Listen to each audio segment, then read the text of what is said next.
दोस्तों, आज हम बात करेंगे उन अंग्रेजी मशहूर हस्तियों की जिन्होंने अपना धर्म छोड़कर इस्लाम धर्म को गले से लगाया।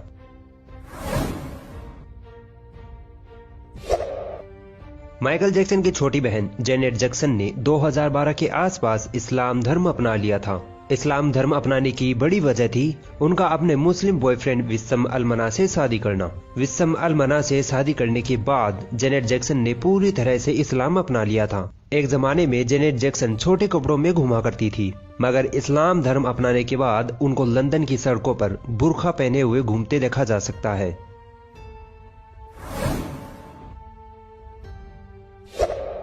आज शायद ही कोई है जो एकॉन को न जानता हो। ये अमेरिकी रैप सिंगर हैं। भारत आकर भी इन्होंने शाहरुख खान की फिल्म रावण के लिए गाने गाए थे। ये ज्यादा विवादों में रहते थे, लेकिन अपनी जिंदगी में सुकून पाने के लिए इन्होंने इस्लाम धर्म अपना लिया और अपना नाम बदलकर एलियोन कर लिया।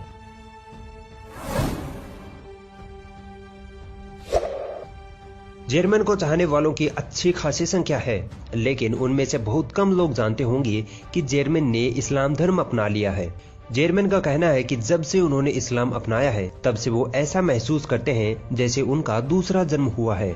उनका कहना है कि उनके कुछ सवाल ऐसे थे जिनका जवाब देने में ईसाई धर्म फेल हुआ। जब उन्होंने इस्लाम धर्म अपनाया तो उन्हें उनके हर सवाल का जवाब मिल गया। एक इंटरव्यू में जब उनसे पूछा गया कि क्या माइकल जैक्सन ने भी मरने से पहले इस्लाम कबूल कर लिया था, तब वे बोले कि माइकल जैक्सन की इस्लाम धर्म में काफी रुचि थी, हो सकता है वो एक मुसलमान बनकर ही मरे हों।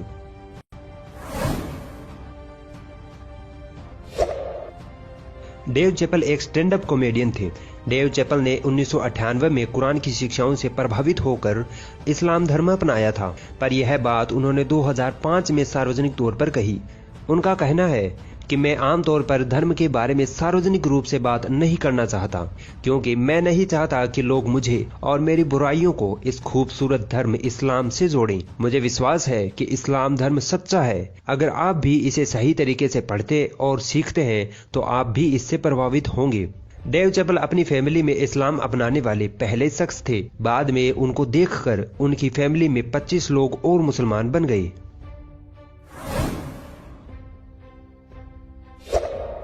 माइक टायसन दुनिया के महानतम बॉक्सरों में माने जाते हैं। उन्होंने इस खेल के जरिए पूरी दुनिया में एक अलग ही मुकाम हासिल किया है। माइक पर बलात्कार के आरोप लगे थे, जिसकी वजह से उनको 10 साल के लिए जेल जाना पड़ा था। जेल में ही उन्होंने इस्लाम धर्म की शिक्षाओं का अध्ययन करना शुरू कर दिया था। इस्लाम धर्म की शिक्षाओं से प्रभावित होकर उन्होंने इस्लाम धर्म अपना लिया था। माइक कहते हैं कि मुसलमान बनना मेरे लिए गर्व की बात है और इस्लाम जैसा सच्चा मजहब पूरी दुनिया में कहीं नहीं है।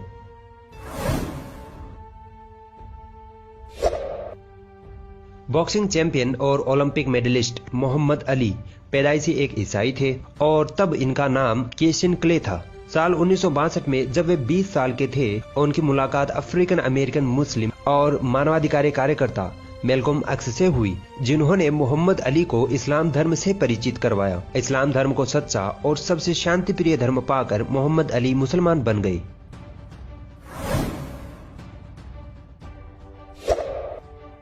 आज के वक्त में इस्लामी जगत में यूसुफ एस्टेस को हर कोई जानता है। यूसुफ एस्टेस पहले ईसाई धर्म से ताल्लुक रखते थे। बाद में इन्होंने इस्लाम धर्म की शिक्षाओं का अध्ययन किया और इस्लाम की सत्यता से काफी प्रभावित हुए और फिर 1991 में इन्होंने इस्लाम कबूल कर लिया। आज यूसुफ दुनिया के सबसे मशहूर मुस्लिम धर्म गुरुओं में से एक है। यूसुफ एस्टेस का नाम जोसेफ एस्टेस था। इस्लाम अपनाने के बाद इन्होंने अपना नाम यूसुफ एस्टेस रख लिया।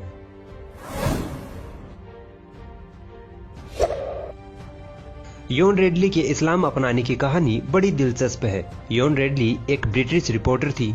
उनको अफगानिस्तान भेजा गया था तालिबानियों की जासूसी करने के लिए। जासूसी के वक्त वो नकाब में रहती थी और एक बार तालिबानियों की जासूसी करते वक्त उनका कैमरा गिर जाता है और वो पकड़ी जाती हैं।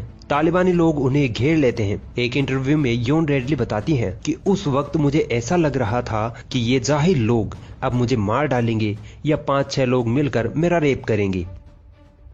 1 घंटे तक सब लोग ऐसे ही मुझे घेरे हुए खड़े रहे। फिर एक अफगान औरत आई और मेरे शरीर की तलाशी लेने लगी। उस वक्त मुझे समझ में आया कि ये लोग सोच रहे थे कि मेरे पास कोई हथियार है। इस बात पर मुझे काफी गुस्सा आया कि 1 घंटे से मुझे यूं ही घेरे खड़े हुए हैं। मुझे पूछ ही लेते कि मेरे पास कोई हथियार है या नहीं, मैं बता देती। 1 घंटे तक मैं तड़प तड़प कर मर रही थी। उस वक्त गुस्से में मैंने अपनी कमीज ऊपर उठा दी और बोली, देखो मेरे पास कोई हथियार नहीं है। जैसे ही मैंने अपनी कमीज ऊपर उठाई, तालिबानी लोग 180 डिग्री घूमे और वहां से भाग गए। योन रेडली आगे कहती हैं कि तालिबानियों को मारने के लिए बम गिराने की जरूरत नहीं है, औरतों के कपड़े उन पर गिरा दो, वो शर्म से मर जाएंगे। इतने बाहिया लोग हैं तालिबानी। 6 दिन तक उन्होंने मुझे बड़ी शराफत के साथ कैद करके रखा। बाद में मुझे इस शर्त पर आजाद किया कि मैं इंग्लैंड वापस जाकर कुरान का तर्जुमा पढ़ूंगी। मैंने ऐसा ही किया। योन रेडली ने कुरान का अध्ययन किया और कुरान की शिक्षाओं से प्रभावित होकर इस्लाम कबूल कर लिया।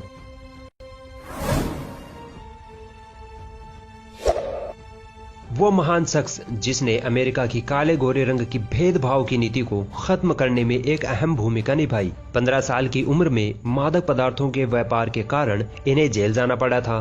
जेल में ही इन्होंने इस्लाम धर्म की शिक्षाओं का अध्ययन करना शुरू किया, जिससे वो काफी प्रभावित हुए और जेल से बाहर आने के बाद इन्होंने इस्लाम धर्म कबूल कर लिया। इस्लाम कबूल करने के कुछ साल बाद ही इनकी हत्या कर दी गई।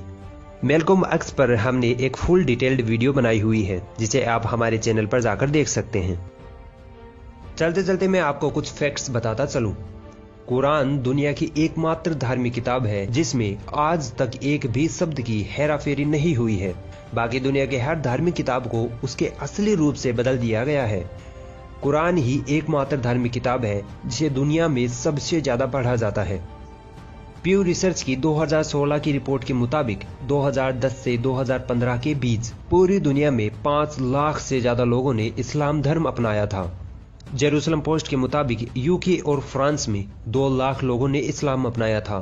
येडियोत एरोनॉट के मुताबिक जर्मनी में हर साल 4000 से ज्यादा लोग इस्लाम कबूल करते हैं। आज के वक्त में दुनिया में सबसे तेजी से फैलने वाला धर्म इस्लाम ही है। मैं उन गैर मुस्लिम भाइयों को इस्लाम धर्म की दावत देता हूं जो अभी भी अफवाहों और झूठ के बल पर इस्लाम धर्म को बुरा मानते हैं। मेरी आप लोगों से गुजारिश है कि कम से कम एक बार सच्चे दिल से कुरान को अपनी भाषा में जरूर पढ़ें और मोहम्मद साहब की जीवनी भी पढ़ें। इसके बाद आप इस्लाम धर्म अपनाएं या ना अपनाएं, यह आपकी मर्जी है। और मेरी मुस्लिम भाइयों से भी गुजारिश है कि इस वीडियो को अपने गैर मुस्लिम दोस्तों तक जरूर शेयर करें।